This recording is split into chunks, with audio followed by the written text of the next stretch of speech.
Cà Mau vốn là vùng đất chua phèn, chằng chịt sông ngòi. Bán ghe hàng trên sông từng là loại hình giao thương phát triển khá mạnh ở xứ này. Đây cũng được xem là một nghề thịnh hành và ấn tượng đến mức nó hiển nhiên tồn tại trong ký ức của đông đảo người dân thôn quê Cà Mau nói riêng, người dân miền Tây nói chung.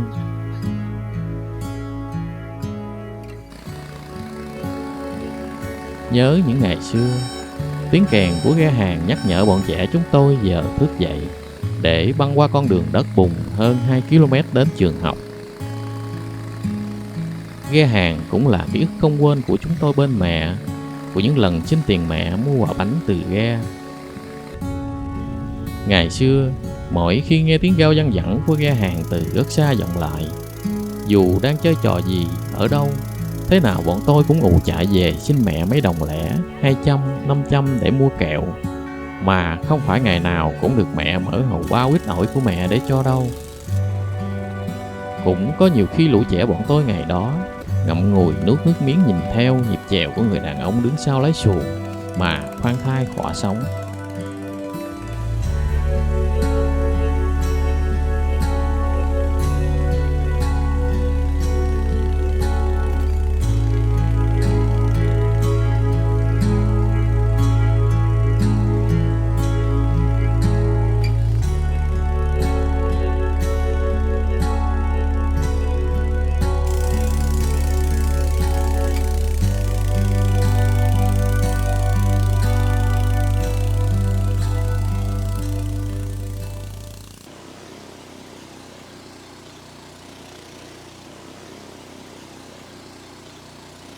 Sáu giờ sáng, chúng tôi theo ghe hàng của anh Sáu Phúc khởi hành bán hàng trên các tuyến sông. Cùng đi có vợ anh và cậu giúp việc. Trên ghe chở nhu yếu phẩm, thực phẩm, xăng dầu, thuốc tây và nhiều loại hàng hóa khác, giống như một tiệm tạp hóa đúng nghĩa trên bờ. Không gian ghe hàng khá chật, chỉ khoảng 15 mét vuông. Hàng hóa được chủ bày bán chi chít và lộn xộn. Nơi nào để hàng được là để, treo được là treo. Thậm chí vì mới lấy hàng nhiều để bán, ghe của anh Sáu bày hàng cả lên mui. Đó là những bọc nhựa chứa đầy lúa, rồi những gói đường, bình nước lọc và cả những trái dừa khô.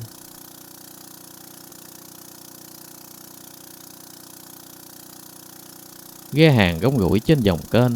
Hai bên bờ sông là hai dãy dân cư phân bố khá đông đúc. Chỉ một số đoạn địa hình đầm nước, khúc cua phức tạp thì nhà cửa người dân thưa thớt hơn một chút.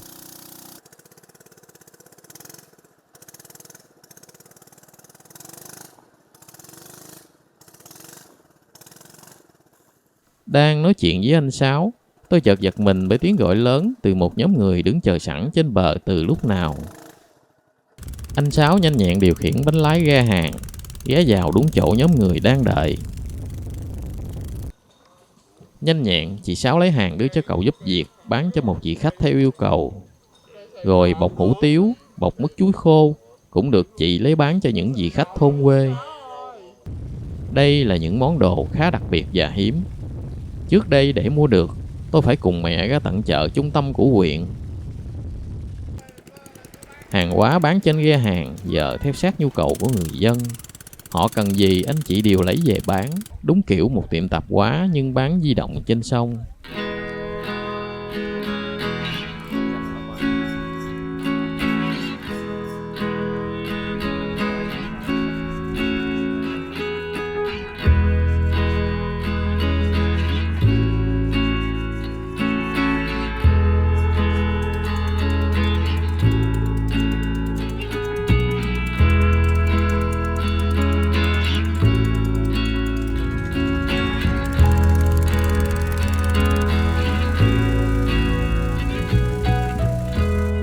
Anh Sáu cho biết, đều đặn 2 buổi sáng chiều, ghe chạy dọc theo tuyến kênh Mũi, xã Đất Mũi, huyện Ngọc Hiển, tỉnh Cà Mau, rồi ngược lại để bán hàng.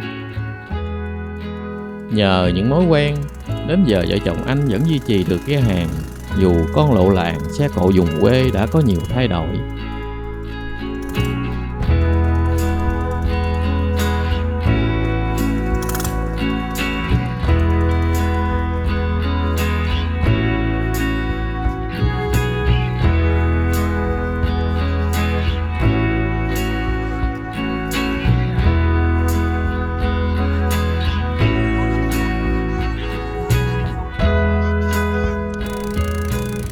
nghĩa tình xóm giềng thân thiết.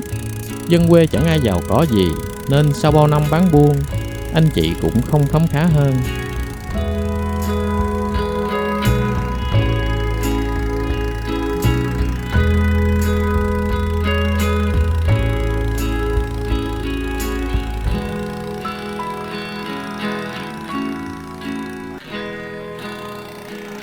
Hàng hóa chủ yếu lấy từ mấy mối quen, đem bán lại cho bà con lấy lời mỗi món đồ 1 vài ngàn đồng.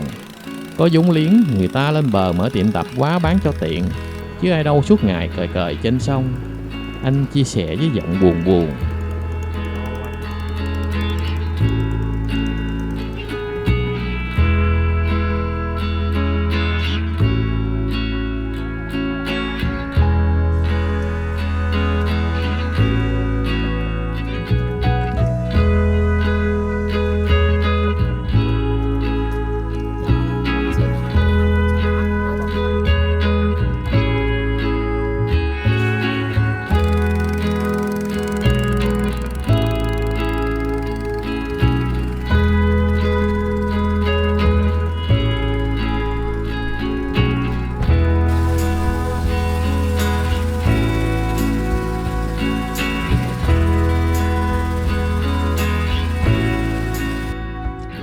Nhưng thiệt ra vẫn có dân quê khoái mua đồ của ghe hàng chợ là do dễ được mua chịu. Buôn bán lâu năm, quen thân khách hàng, nhiều khi chủ ghe cho thiếu tiền bịch muối, chai dầu ăn, cục xà bông.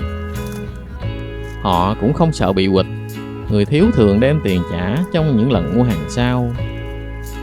Quen mặt nhau hết, lạ lẫm gì đâu. Dân quê không hà, có mấy đồng mà đánh mất tình nghĩa chòm xóm. Nhiều người khi trả tiền còn cho kèm mấy cái trứng vịt, mớ rau đồng, tình thương mến thương. Chị Sáu nói vui như thế.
So với cách đây hơn chục năm, ghe hàng chợ đã vắng bóng rất nhiều.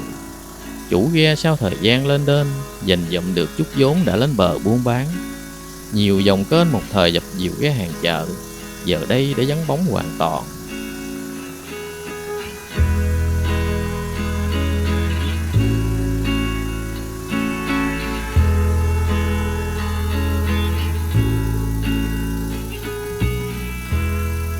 Tôi thoáng nghĩ, việc đa dạng hàng hóa có thể là cách mà những chủ ghe hàng như anh Sáu lấy được lòng người mua và duy trì hoạt động buôn bán hàng ngày.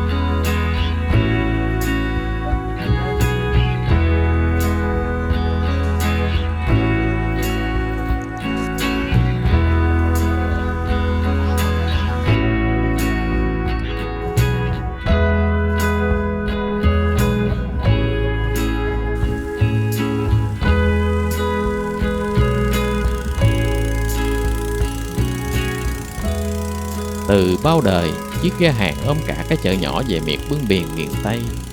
Người dân khuất nơi hẻo lánh có thể đợi mua bọc gạo, gói bánh, ký thịt, cho đến kim chỉ, lưỡi câu, dầu gió trên những chiếc ghe hàng lênh đênh sông nước.